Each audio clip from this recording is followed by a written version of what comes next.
Bonjour les amis, la grâce et la paix, bienvenue dans la série Mission. C'est quoi une mission et comment participer d'une mission?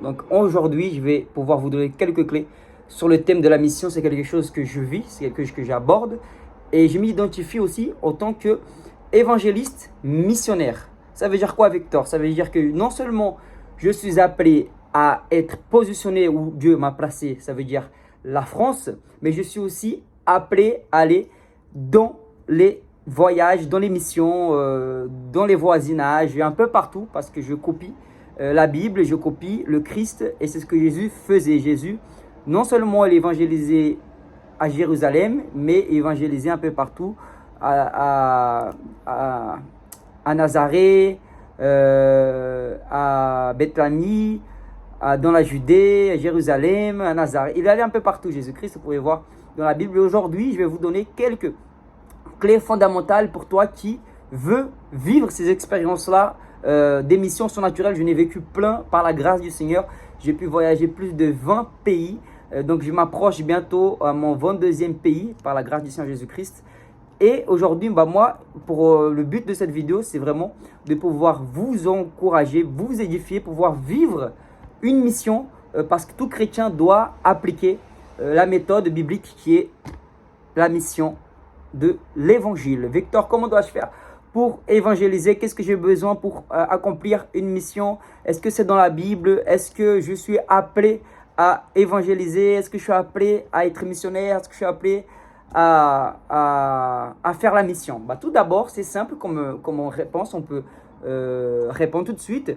Il faut voir ce que Jésus nous dit dans sa parole. Jésus nous dit dans sa parole que tel il est, tel nous sommes. Et Jésus, c'est la plus grande preuve de missionnaire qu'il a pu avoir dans l'histoire de l'humanité. Pourquoi? Parce qu'il a quitté son domicile. C'est quoi le missionnaire? C'est celui qui quitte son domicile pour apporter quelque chose qu'il a trouvé. Donc c'est un trésor. Nous avons trouvé le royaume de Dieu pour apporter ce royaume dans les autres continents, dans les autres nations, dans les autres pays. D'accord? Donc c'est tout à fait biblique. Jésus, il a quitté le royaume de Dieu. Il n'y a pas plus grande preuve de missionnaire que celui du Christ. Le Christ, il était habité par les anges, il était habité par la gloire, il est Dieu, il a quitté le rôle de Dieu, il s'est fait homme pour venir nous sauver. Donc dans le rôle du missionnaire, il s'identifie à la culture du pays, de l'endroit où il va évangéliser. Ça veut dire qu'il apporte la culture du ciel dans cette culture terrestre. Donc le Seigneur Jésus nous a implanter la culture du royaume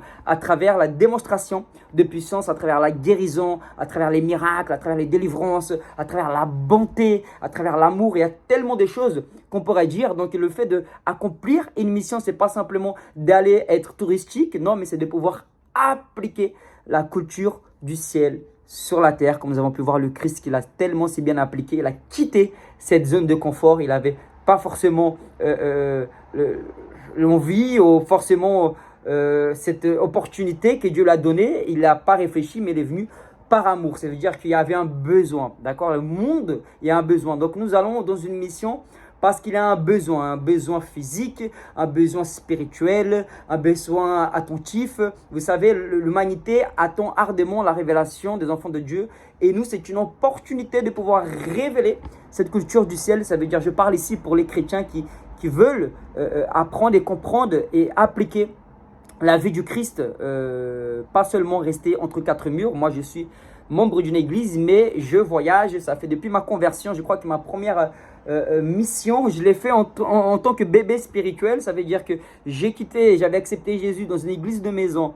Et j'étais appelé à y aller dans une conférence dans un autre pays. Cette conférence était à ce moment-là en Espagne, à Madrid. Et pour ma plus grande surprise, j'ai reçu le baptême du Saint-Esprit dans une mission. Donc, attends-toi de vivre le meilleur de Dieu pendant que tu es en train de faire l'œuvre de Dieu. Je ne m'attendais pas du tout. C'est-à-dire que je savais que Dieu allait agir, mais Dieu m'avait surpris par sa puissance, m'avait surpris par son amour. Alors, c'était en 2015, un été de 2015. Donc, j'étais invité à participer dans une conférence de jeunes dans un pays que j'étais jamais allé pour évangéliser. Donc, moi, j'étais allé juste pour faire la fête avant en famille, mais c'était donc à Madrid en Espagne. Et puis à ma grande surprise, je suis arrivé là-bas et j'ai été impacté par le Saint-Esprit de Dieu. Donc voilà, j'étais à peine né de nouveau, j'étais à peine baptisé d'eau que j'étais déjà en train de faire une mission.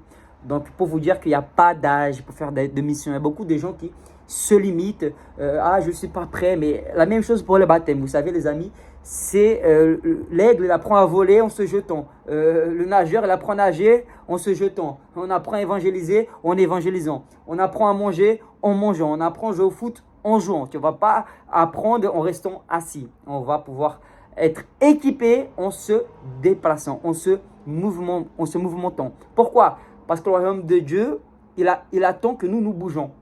Et malheureusement, beaucoup attendent que le royaume de Dieu bouge. C'est pour ça que leur vie stagne. C'est pour ça que leur vie ne bouge pas. La vie chrétienne, je le dis, je le répète, c'est une vie d'adrénaline. C'est une vie excitante. C'est une vie où tu as des expériences. Le Christ lui-même, il avait des expériences. Certes, je ne dois pas baser ma foi sur les expériences. Je dois baser ma foi sur la parole de Dieu. Mais aussi, si je base ma foi sur la parole de Dieu, ça veut dire que je vais vivre ce que la parole de Dieu dit.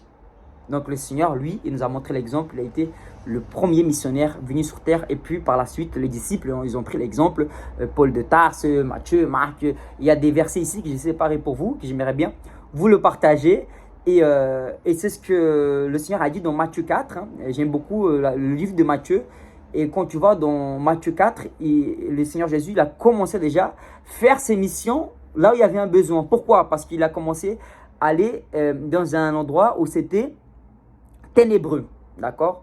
Là, par exemple, je compte aller au Brésil au mois d'août et c'est un endroit où l'évangile, dans cette ville spécifiquement qui est au Ceará, tu peux aller te renseigner, c'est où l'évangile de la grâce peut annoncer beaucoup de religiosité, beaucoup de criminalité.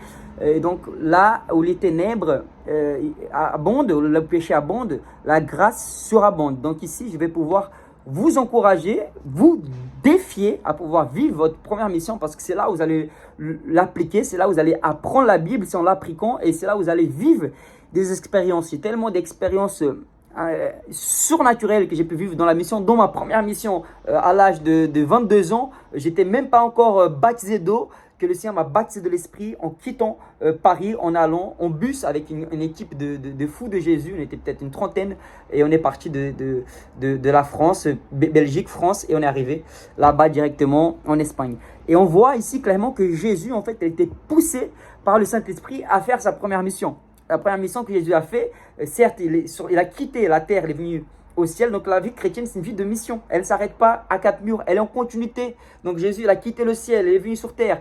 Une fois sur terre, il était au ventre de la mer. Une fois au ventre de la mer, il est né, en Israël. Et après, par la suite, il a commencé à quitter Israël. Il allait en Égypte. On voit déjà que la vie de Christ, c'est une vie de mission. Il a quitté l'Égypte. C'est pour ça qu'il a dit le Fils de l'homme n'a pas opposé sa tête. Après, il est revenu en Israël. Par la suite, il a été poussé par le Saint-Esprit à aller au désert. Et là, il a commencé, vous voyez, il allait de lieu en lieu. C'est ça en fait, la vie chrétienne, elle ne stagne pas. C'est comme l'eau. L'eau qui stagne, elle devient puante et elle se pollue. Elle devient inserviable. Tu ne peux plus la boire parce qu'elle n'a pas de mouvementant. Même la Bible dit qu'avant la fondation du monde, l'esprit, il s'est mouvementé par les eaux. Vous voyez ce que je veux dire? Donc la vie chrétienne, ça doit être une vie de mouvement. Beaucoup ils stagnent parce qu'ils sont stagnés, ils sont coincés, ils sont prisonniers. Ils ne sortent pas comme la Bible nous a dit d'aller dans toutes les nations et faire des disciples. Donc ici, le but de cette vidéo, c'est de vivre et d'expérimenter une vie extraordinaire dans le Seigneur. Et ça commence par l'émission. Parce que beaucoup de personnes, ils sont stagnés, ils ne sont pas heureux. Ils ne vivent pas leur identité à plein temps parce qu'ils ne vivent pas la Bible. Parce qu'on leur dit de rester assis et voilà, de manger et pas d'aller faire des nations, des disciples. Une des premières commandements que Dieu nous a laissé quand il a quitté. Donc sa mission au Seigneur a continué.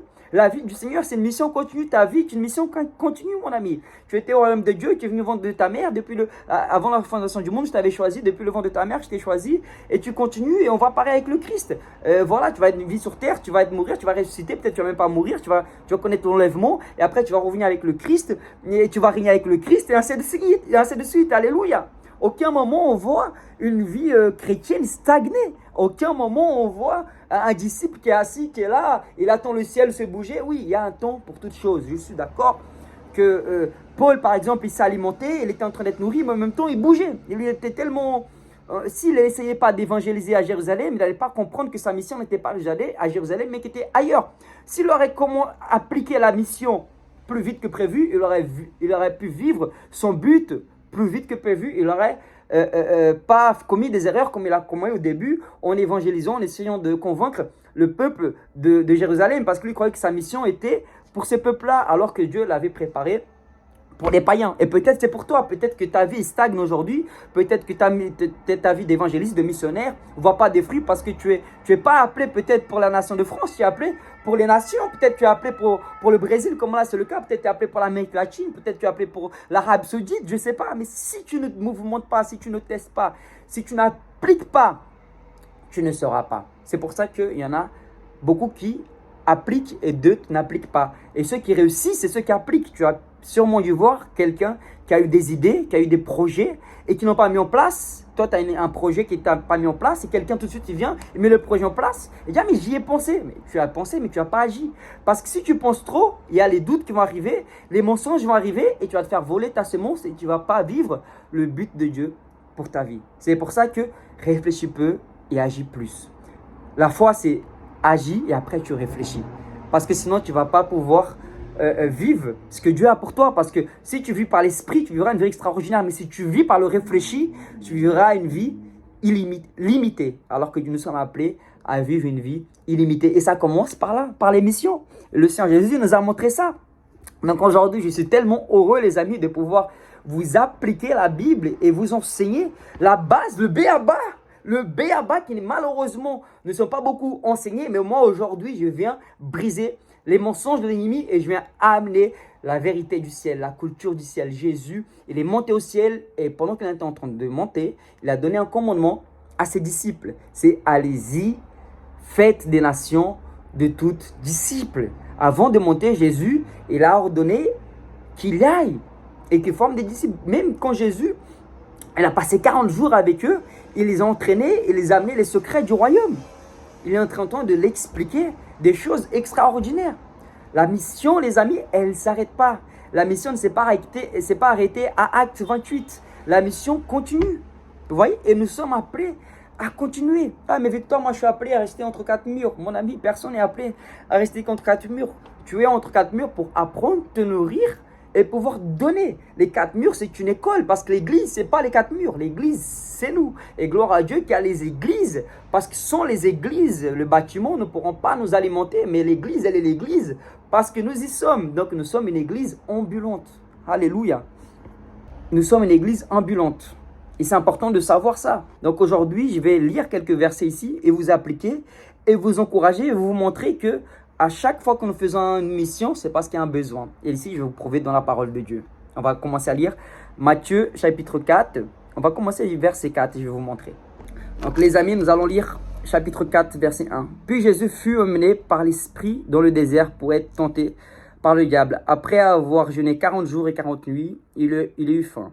Le tentateur s'approcha et lui dit, « Si tu es le Fils de Dieu, ordonne que ces pierres deviennent des pains. » Jésus répondit, « Il est écrit, l'homme ne vivra pas de pain seulement, mais de toute parole qui sort de la bouche de Dieu. » C'est avec ce verset-là, les amis, que j'ai fait ma première campagne d'évangélisation. Donc le Seigneur, il va confirmer dans ton cœur ce voyage que nous allons faire au Brésil. Il y a beaucoup de personnes qui vont venir et d'autres sont encore indécis. Donc si le Seigneur te l'a dit dans ton cœur et confirme dans sa parole, alors tu vas le vivre. Beaucoup de personnes ne vivent pas la volonté de Dieu parce que des fois aussi, ils attendent une confirmation alors que Dieu l'a déjà dit dans sa parole.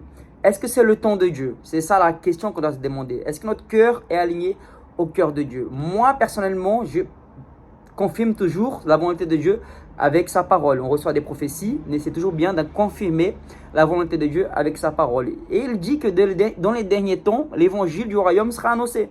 Donc pour moi, nous devons aussi, la Bible dit aussi que nous devons, mes frères et sœurs, racheter le temps.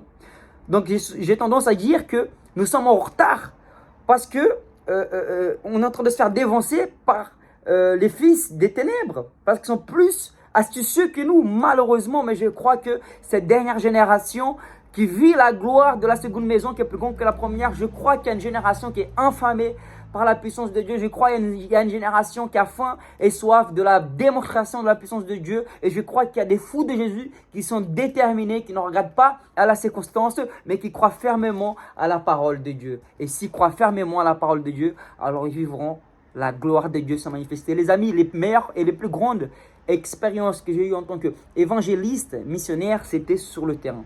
Ma première campagne d'évangélisation, c'était au Brésil. Le Seigneur m'a dit, va. Et je suis allé et Dieu s'est manifesté. Dieu s'est manifesté, des conversions, des guérisons, des campagnes d'évangélisation, des aides humanitaires. Le Seigneur, il a dépassé nos attentes. Donc, lorsque tu oses et que tu laisses Dieu faire, alors il va dépasser tes attentes. C'est pour ça que je parle souvent d'une nouvelle dimension. Donc, nouvelle dimension, c'est de quitter sa zone de confort, c'est quitter ses ambiances, c'est quitter ses habitudes pour pouvoir goûter au nouveau de Dieu. Pouvoir goûter et expérimenter les plans que Dieu a préparés pour nous d'avance. Donc, c'est des œuvres que Dieu a préparées pour nous d'avance, que nous allons vivre. Ce que l'Esprit de Dieu a préparé pour Jésus, c'était des œuvres qu'il a préparées d'avance. C'est pour ça que Jésus, il a été poussé par le Saint-Esprit. C'est pour ça que là, tu es chez toi, tu m'écoutes, tu es poussé à faire cette mission. Parce que l'Esprit de Dieu est en train de convaincre. Il est en train de dire, mon fils, c'est pour toi. Le ciel est en train de se bouger. Les anges sont en train de se mouvementer parce que moi, le premier, je suis en train de faire, c'est pas deux fois, je suis en train de vous expliquer pourquoi nous devons vivre et pourquoi ça va être extraordinaire cette mission au Brésil. Parce que ça va nous équiper, ça va pouvoir nous apprendre. On va être déterminés. Là, c'est une mission de légendaire. C'est les légendaires, c'est les fous de Jésus. Tu vois ce que je veux dire? Jésus nous a montré l'exemple et maintenant nous allons suivre l'exemple du Christ. Et nous voyons que Jésus il a été poussé par le Saint-Esprit, il a été entraîné par l'Esprit de Dieu pour pouvoir vivre ces expériences. Et à travers cette expérience, sur le terrain, il a appris, il a été tout de suite amené à vivre une mission dans les endroits ténébreux, dans les endroits où il y avait un besoin. Pourquoi? Il y avait un ténèbre. Et quel le besoin? Quand il y a les ténèbres, il y a besoin de lumière. Et c'est pour ça que la lumière du monde ne peut pas être cachée. Et c'est pour ça que je suis ici en train de vous dire, arrêtez de vous cacher et montrez-vous au monde. Le monde attend la révélation des enfants de Dieu. Mes amis, le monde vous attend aujourd'hui. Prenez la décision de vivre l'extraordinaire du Seigneur Jésus. Je connais des gens, ils ne vivent pas parce qu'ils ont peur des avions. Mais c'est quoi ça, les amis? Jésus en vous. Osez, vous allez voir la gloire de Dieu se manifester. Vous voyez ici, nous voyons 3 ennemis. Jésus, il a vaincu 3 ennemis principaux avant de pouvoir vivre la mission que Dieu avait pour lui. Dieu avait une mission encore plus grande. C'était de sauver non seulement le peuple juif, mais c'était de sauver le monde entier parce que la mission a continué par le Saint-Esprit. Le Père a ordonné par sa parole. L'Esprit de Dieu a confirmé. Jésus est venu. Vous voyez? Et là, les disciples continuent la mission par l'Esprit de Dieu. Amen. Alléluia. Regardez les 3 ennemis que Jésus a dû confronter pour pouvoir briller dans les ténèbres. Et c'est par les mêmes situations que tu vis. Il y aura des attaques pour pas que tu puisses vivre le but de Dieu dans ta vie. Et le but principal de Dieu, c'est de vivre ton identité. Et l'identité en Christ, c'est inclus la puissance de Dieu, c'est inclus les missions, c'est inclus les évangélisations, c'est inclus les foules, c'est inclus les guérisons. Donc tout ça, il faut que tu puisses imiter le Christ. Et pour ça, tu dois quitter ta zone de confort. Et ici, je vais dévoiler les 3 ennemis principaux de la mission. Les 3 ennemis principaux du chrétien. Pourquoi? Parce que le chrétien, ça veut dire quoi? Petit Christ. Et petit Christ, le Christ, c'est le oint. Parce que nous sommes oint. Le Seigneur dit dans sa parole, Luc 4, versets 18 et 19, l'Éternel nous a oint pour libérer les captifs et annoncer une année de grâce. Et ce qui est important ici, c'est que quand Jésus a ouvert la Torah, il a lu dans Ésaïe le verset 60, chapitre 61, si je ne me trompe pas, au chapitre 60. Ésaïe 60. Jésus, il aurait pu continuer et parler de la colère de Dieu, mais sauf qu'il s'est arrêté à l'année de la grâce. Et la mission, c'est pouvoir apporter la grâce de Dieu, la liberté aux captifs. Une année de grâce parce que la porte de l'arche, qui représente le Christ, elle est encore ouverte. Et c'est Dieu qui va fermer cette porte. C'est Dieu qui décide le temps que l'arche sera fermée. Mais en attendant, l'année de la grâce est disponible. Donc, en tant qu'enfants de Dieu, nous devons partager cette grâce à l'humanité entière. Amen, les amis. Donc ici, le Seigneur Jésus, il a confronté ces 3 ennemis. Le premier ennemi que Jésus il a pu confronter, c'était la chair. C'était la chair. Parce que la chair, elle va te dire non. La chair va dire, regarde, investis ton argent dans ton, je sais pas moi, dans ton entreprise, investis ton argent dans les vacances, alors que nous devons d'abord chercher le royaume de Dieu et sa justice, et tout le reste nous sera donné par au-dessus de tout. Donc ta chair, elle va être toujours contre la volonté de l'esprit. Ta chair, elle sera toujours dirigée par l'enveloppe. Notre chair, c'est notre corps, c'est l'enveloppe, elle est alignée à ce monde. Mais notre esprit, il est aligné aux cultures du ciel.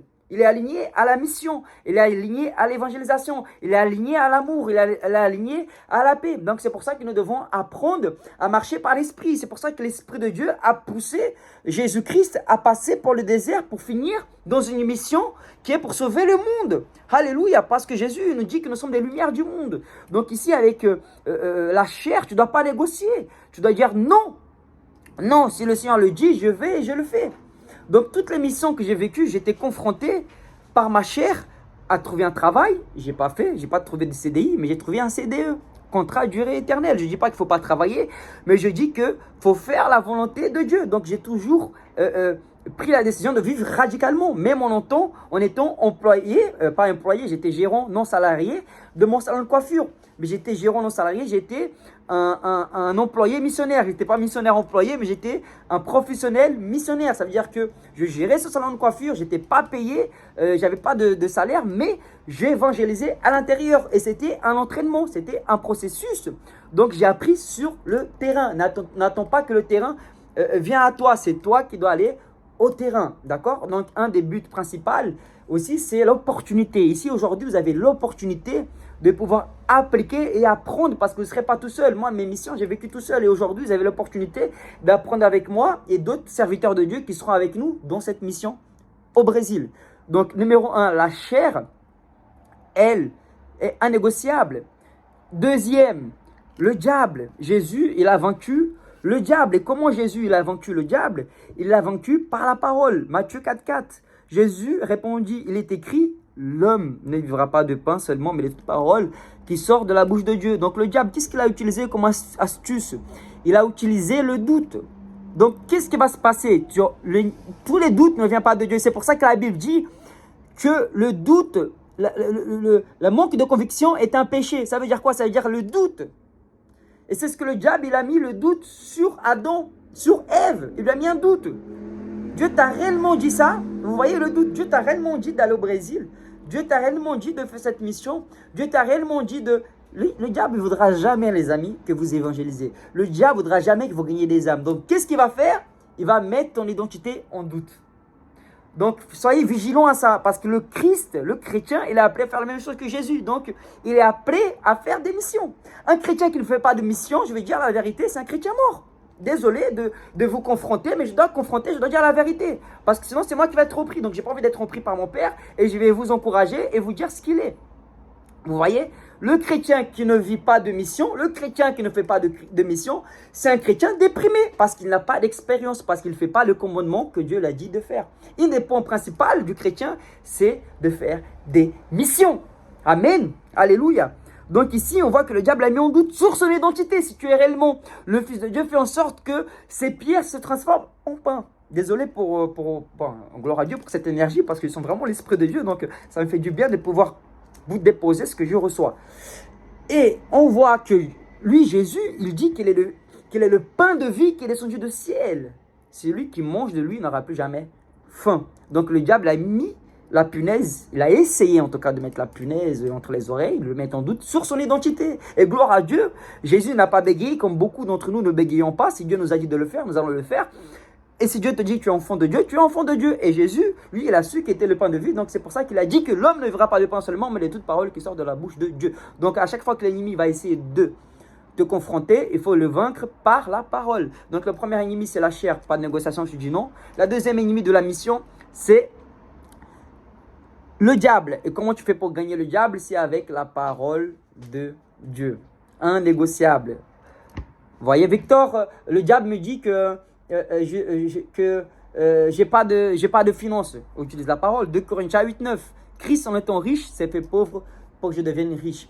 Victor, je ne sens pas d'aller en mission. La Bible dit, on ne vit pas par la vue, mais nous vivons par la foi.